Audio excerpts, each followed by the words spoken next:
টানা ৪২ বছর একই রাজ্যের ক্ষমতায় তিনি লিবিয়ার সাবেক শাসক মুয়াম্মার গাদ্দাফি। এক রক্তপাতহীন অভ্যুত্থানে ১৯৬৯ সালের সেপ্টেম্বরে লিবিয়ার ক্ষমতা দখল করেছিলেন তিনি এবং আরও কিছু তরুণ সামরিক কর্মকর্তা। বাদশাকে উৎখাত করে দেশটিকে একান্ত প্রজাতন্ত্র বলে ঘোষণা করেছিলেন তারা। পরবর্তী ৪২ বছরে এই গাদ্দাফি কঠোর হাতে তার বিরোধীদের দমন করে হয়ে উঠেছিলেন লিবিয়ার একচ্ছত্র অধিপতি। মুয়াম্মার আল গাদ্দাফি ৭ জুন ১৯৪২ সালে সির্ত শহরের এক যাযাবর বেদুইন পরিবারে জন্মগ্রহণ করেন। তিনি ছিলেন সেনা কর্মকর্তা। ১৯৬৯ সালের ১ সেপ্টেম্বর যখন অভ্যুত্থান ঘটান তখন লিবিয়ার বাদশাহ সাইদ মুহাম্মদ ইদ্রিস বিন মুহাম্মদ আল মাহদি তুরস্কে ছিলেন। ফলে রাষ্ট্র ক্ষমতা দেখভালের দায়িত্বে ছিলেন বাদশার ভাইপো যুবরাজ সাইদ হাসান অর রিদা আল মাহদি। এ সুযোগে রিদা আল মাহদিকে গৃহবন্দী করে ক্ষমতা দখল করেন। অভ্যুত্থানের পর গাদ্দাফি নিজের ক্যাপ্টেন পদ বদলে ফেলেন, হয়ে যান কর্নেল গাদ্দাফি।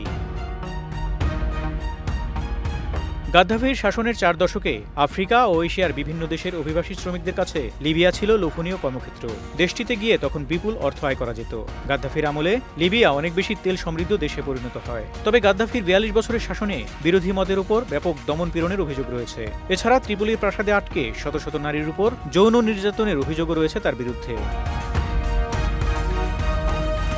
গাদ্দাফি ছিলেন ফিলিস্তিনের একজন জোরালো সমর্থক। ফলে যুক্তরাষ্ট্রসহ পশ্চিমা দেশগুলোর রোষের শিকার হন তিনি। ১৯৮২ সালের মার্চে লিবিয়ার তেল আমদানিতে নিষেধাজ্ঞা আরোপ করে যুক্তরাষ্ট্র। ১৯৭২ সালে ফেডারেশন অব আরব রিপাবলিকস গঠনের মাধ্যমে আরব দেশগুলোর মধ্যে ঐক্য করতে চেয়েছিলেন তিনি। ২০০৯ সালে আফ্রিকান ইউনিয়নের চেয়ারম্যান নির্বাচিত হন গাদ্দাফি। আফ্রিকার দেশগুলোর স্বার্থে জাতিসংঘ অধিবেশনে ঝাঁঝালো বক্তব্য দেন এবং নীতিমালার অনুলিপি ছিঁড়ে ফেলেন, যা পশ্চিমাদের সঙ্গে সম্পর্কে আবারও অবনতি ঘটায়।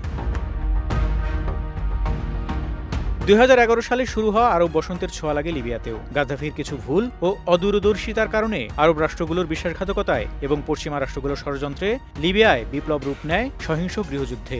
এ সময় গাদ্দাফি বিরোধী ন্যাশনাল ট্রানজিশনাল কাউন্সিলকে সমর্থন দেওয়া শুরু করে জাতিসংঘ। ইউরোপ ও যুক্তরাষ্ট্রের অনেক দেশ এতে মদত যোগায়। যুক্তরাষ্ট্রের নেতৃত্বাধীন পশ্চিমা জোট ন্যাটোর সমর্থনে লিবিয়ায় আক্রমণ শুরু করে এনটিসি। এ সময় ন্যাটোর বিমান হামলা ও বিদ্রোহীদের আক্রমণের শিকার হন গাদ্দাফি। ২০১১ সালের ২০ অক্টোবর বৃহস্পতিবার বিদ্রোহীদের হাতে ধরা পড়েন তিনি। ধরা পড়ার কয়েক ঘন্টার মধ্যে অবর্ণনীয় নির্যাতনের মাধ্যমে তাকে হত্যা করা হয়। গাদ্দাফিকে হত্যার পর কাঙ্ক্ষিত শান্তি ও গণতন্ত্র ফেরেনি লিবিয়ায়। দেশটির সমৃদ্ধ অর্থনীতি এখন অনেকটাই বেহাল। হত্যার ১৫ বছর পরও লিবিয়ার বনি ওয়ালিদ শহরের প্রবেশমুখে গাদ্দাফির বিশাল প্রতিকৃতি রয়েছে। সেখানকার ওয়ারভারা সম্প্রদায়ের মানুষ গাদ্দাফি ও তার পরিবারকে এখনও মনে করেন। ফারুক শিমুল, ঢাকা এক্সপ্রেস।